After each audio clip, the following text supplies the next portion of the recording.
John 19:12.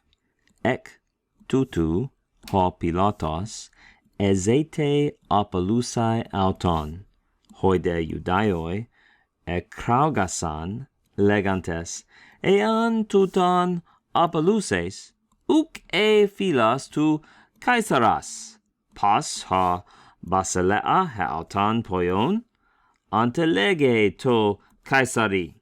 Remember that right before this, Jesus had said to Pilate, you wouldn't have this authority over me if it had not been given to you from above, and the one who's handed me over to you is guilty of a greater sin. And we read from this, in other words, from this moment, or perhaps because of this, right? It could be temporal, it could be causal, and you'll see most English translations take it temporally. From this time on, implied time, Pilate was seeking, and that's a verb, just asking, just wanting, just wishing to be completed with a complementary infinitive.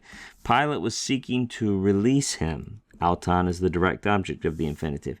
But the Jews, notice how that little postpositive dad jumps there and separates the article and the noun that it goes with. But the Jews cried out, saying, and notice how we have two verbs for speech there. It's very common, right? It's sort of a redundant Semitic way of speaking, a pleonastic participle there introducing the speech. And this is what they said: if you release this one, and of course, as soon as we have it on, we know the subjunctive's coming.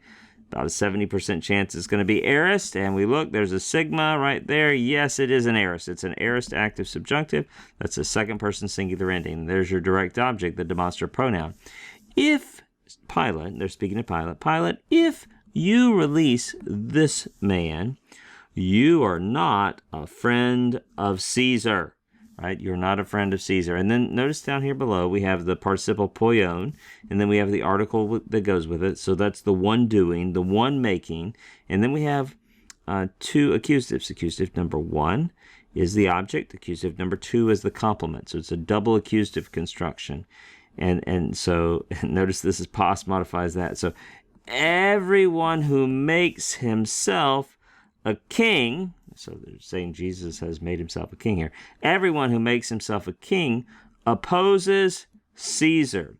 And this verb here, antilege, takes a dative object or dative complement. That's why Caesar there is in the dative case.